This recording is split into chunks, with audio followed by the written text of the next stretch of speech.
On n'a pas besoin de fréquenter les facultés de droit pour comprendre ce qu'on veut dire ici. Je peux même dire qu'on n'a pas besoin de fréquenter le collège ou le lycée pour comprendre ce que ça veut dire. Le droit a sa particularité d'être simple, concis, clair et accessible. Il faut se rendre aveugle pour ne pas comprendre l'exégèse de ce texte. Il faut refuser de comprendre pour ne pas comprendre, n'est-ce pas? Monsieur le Président, ce qui suit. Dans un premier temps, quand on dit rien dans le présent chapitre n'affecte l'application par les États des peines que prévoit leur droit interne, vous serez d'accord avec la défense du capitaine Moussa Dadis Camara, ancien chef d'État, l'enfant de Koulé, digne fils de Mamadi Koulé.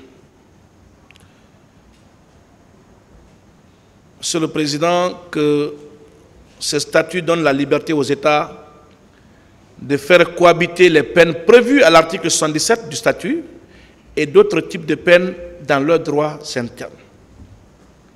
En d'autres termes, souligne Namori, le statut n'interdit pas aux États partis de prévoir d'autres sanctions qui viendront s'ajouter à celles prévues dans le statut et transposées dans le droit interne. Deuxièmement, Monsieur le Président, quand on dit ni l'application du droit des États qui ne prévoient pas les peines prévues dans le présent chapitre, cela veut simplement dire que certains États, bien que partis au traité, peuvent se passer de ce qui est prévu comme sanction consignée à l'article 77 du traité dans leurs ordres juridiques internes en prévoyant des sanctions qui leur sont propres. Il ressort clairement, Monsieur le Président, que les dispositions de l'article 80 peuvent être complétées ou substituées par les États. Et c'est dans ce contexte que nous étions quand les infractions ont été commises le 28 septembre et les jours suivants. Monsieur le Président, Messieurs les assesseurs, en précisant également ceci de ce que je viens de lire, je rappelle, des États qui ne prévoient pas. Ça veut dire, il ressort clairement de ce texte que les États doivent prévoir quelque chose pour rendre le traité applicable. Une sorte d'adaptation, dois-je le dire, Monsieur le Président. Ils peuvent reconduire les peines prévues dans le traité, les compléter ou les substituer purement et simplement. À ce sujet, il convient de rappeler une grande dame universitaire du nom de Bérangère Taxil, qui est professeur de droit international à l'université d'Angers, chercheur au Cerdin Paris 1 Panthéon-Sorbonne, qui a dit ceci. Enfin, le droit international, avec le statut de la CPI, est actuellement le meilleur exemple d'intégration limitée.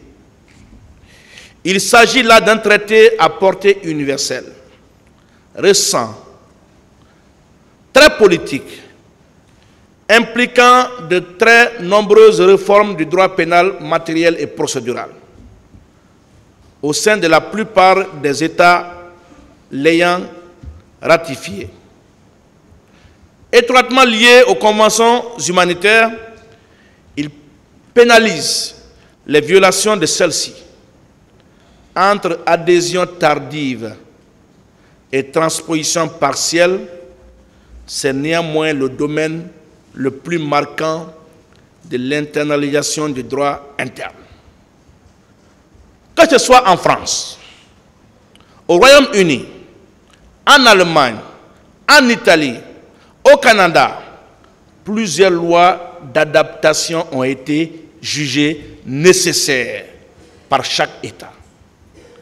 Elles reprennent, en les redéfinissant, les normes matérielles contenues dans le traité. Les incriminations diffèrent notamment au Royaume-Uni. Fin de citation. En conclusion, Monsieur le Président, de ces travaux, nous pouvons sans doute retenir que la requalification à laquelle s'accroche à tort et de manière abusive le ministère public n'est que la traduction de l'acharnement à pouvoir définir la culpabilité de l'accusé après les faits, alors qu'aucun élément du dossier ne lui permet d'en établir.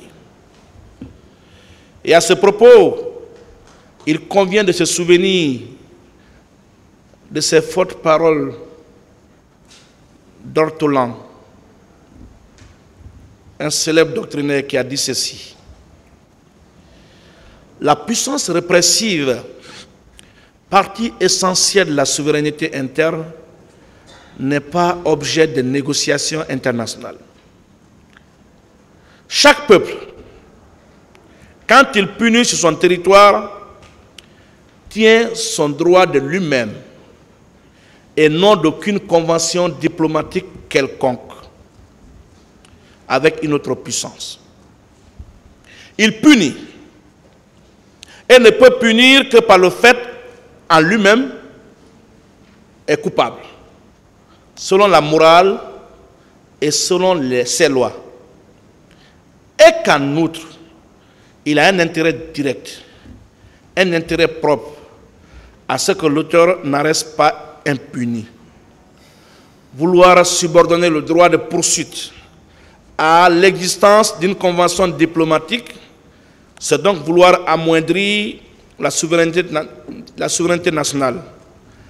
C'est en outre vouloir faire considérer la punition comme un service rendu à une puissance étrangère, tandis qu'elle ne peut être basée que sur la justice et sur la nécessité sociale de l'État même qui punit. Chaque État exerce ce droit, non pour rendre service à autrui, mais pour se garantir lui-même.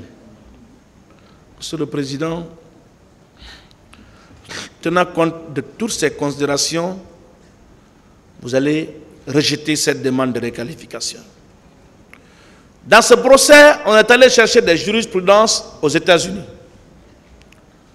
Mais dès la première année de droit, on nous apprend au moins à faire le distinguo entre les différents systèmes juridiques. Tous les États ne sont pas gouvernés par le même système juridique. Peut-être que nous n'avons pas fait la même faculté que le parquet et la partie civile, mais je pense qu'on nous a enseigné au moins que le système dans lequel nous sommes, qui est hérité de la France, c'est le système romano-germanique. Et que le système américain, c'est le système anglo-saxon, ce n'est pas le même système. Pourquoi vous laissez la jurisprudence de la Cour suprême de Guinée pour aller chercher une jurisprudence de la Cour suprême américaine? Pourquoi? Vous voulez mélanger les choses? Vous voulez embrouiller le tribunal? J'ai espoir que le tribunal est serein comme maison inachevée et qu'il ne va pas se laisser embrouiller par ces abus de procédure. On vous a parlé de l'arrêt Hissène-Habré, de l'arrêt du jugement Barbi, de l'arrêt Barbi, oui. Mais ce qu'on ne vous dit pas, c'est que ce ne sont pas les mêmes données. Et ce qu'il demande d'ailleurs n'a rien à voir avec ce qui s'est passé dans ce dossier. M. Samori vous a rappelé ce qui s'est passé, n'est-ce pas, dans l'affaire Hissène Habré.